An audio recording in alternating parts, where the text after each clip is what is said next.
Oh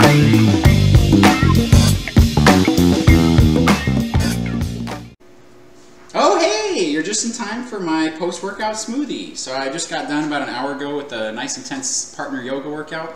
And I usually like to wait about an hour to 2 hours before I actually make a smoothie because it keeps the growth hormones going. Once you consume food and the insulin starts being released, it kind of brings down your growth hormone levels. But it's been about an hour and a half, which means it is time to make my post-workout smoothie. So there's a lot of different ways you can make this. A lot of people put in different stuff, but I figured I'd show you what I've been putting in lately, and so you guys could use it as a base to make your own. So we're going to start out with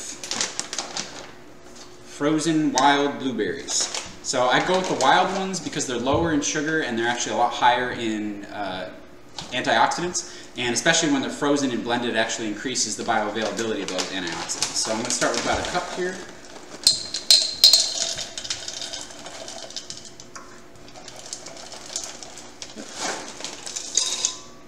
Okay. Next, I'm going to need a frozen banana, like this one. So I usually just break it up into a couple pieces so it blends up a little easier. Next is MCT oil. So MCT oil, if you haven't heard of it before, they're called medium chain triglycerides. So it's a type of oil made from coconuts, and it's the type of fats that you want that actually encourage your body to burn more fat. So they're called medium chain. The fat that you store in your body is longer chain, and so what you do with the medium chain is your body breaks it down into small fatty acids called ketones, and this actually entrains your body to be able to use fat as a fuel source. If you're more interested on that, go check out my video on ketosis, but for now, I'm going to put in some MCT oil. So if I'm making this just for myself, I'll put in 1 tablespoon. But since I'm making this for my lady and I'll be putting in 2 tablespoons.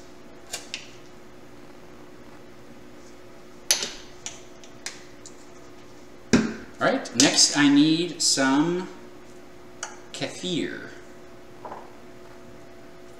Here it is. So this is coconut kefir or kefir, depending on what you call it. I don't know, the Canadians have like a different way of pronouncing it, so I never know what it is. But basically what it is it is fermented coconut milk. So you take coconut milk and you put in a bunch of beneficial bacteria and microorganisms, the ones that mimic the ones that you want in your digestive system. They help you break down food and produce neurotransmitters.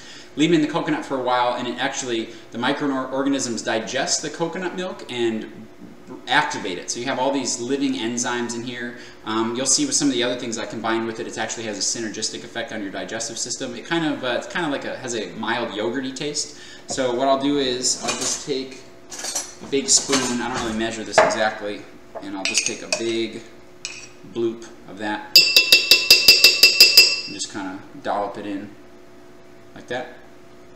Very scientific.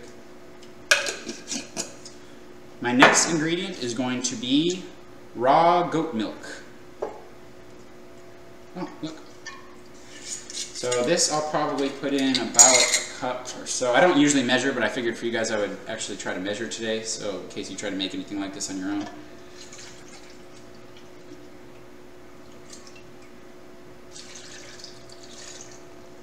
think that's good.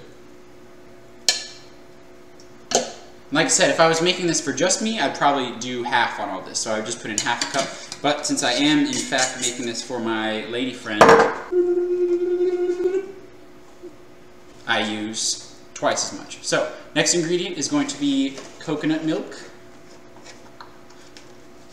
And if you're going for a vegan option, instead of using the goat milk, you can just use coconut. I have been using this raw goat milk lately because you might be asking, why am I using goat milk as opposed to regular milk or other types of milks? So as you guys know, if you've watched my dairy video, I'm really into raw dairy, especially from local organic grass-fed sources, which is exactly what this is. And when it's in its raw form, it hasn't been filtered or pasteurized. None of the beneficial proteins or growth factors have been broken down yet. And especially because it's goat milk, it's actually way higher in lactoferrin, which means it's actually really, really close to human breast milk, which means the body is very, very able to assimilate it and get the benefits of not only the proteins, but also all the growth factors, the omega-3s. So this stuff is great, and you feel a nice, clean sense of energy from it. So that's why I'm using that.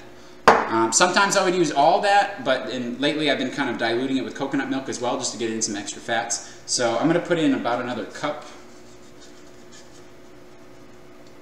And again, you guys can play with these ratios to get it, depending on the consistency that you want. Alright, and of course the final ingredient is protein. So that's up to you in terms of what you guys want to use. I use a different protein every month or so. I'll try something else. Right now I've been on a grass-fed whey kick, so I'm using this stuff called Eat the Bear that my brother actually recommended. It's grass-fed whey from free-range, happy, outside, antibiotic-free cows, and it's also sweetened with stevia.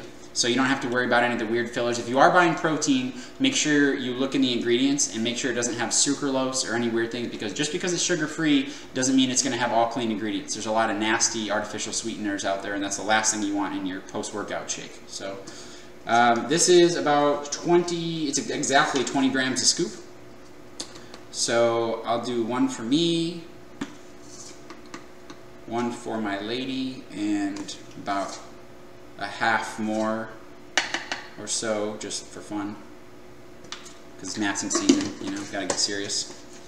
So that's it, that's all the ingredients. You can take a look at that if you want.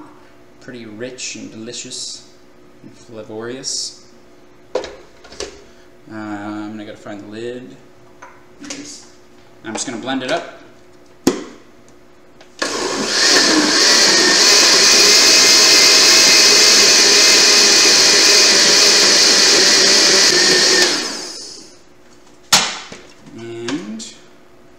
I would imagine that 2 glasses should probably be appearing soon.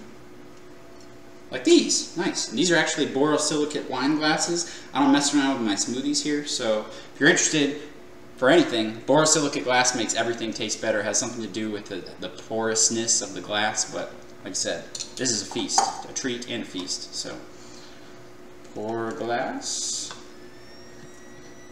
Oops. And I'll pour another glass.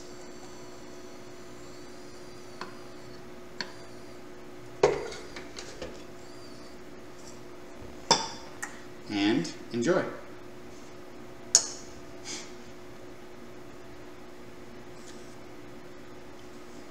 That's delicious. Amazing. So, hope you guys like this video. If you guys make your own protein shakes, let me know how it goes. If you have any questions about any of the goofy ingredients I use, I'm constantly putting in and substituting different things and just kind of playing with it. So this has just been my current recipe lately.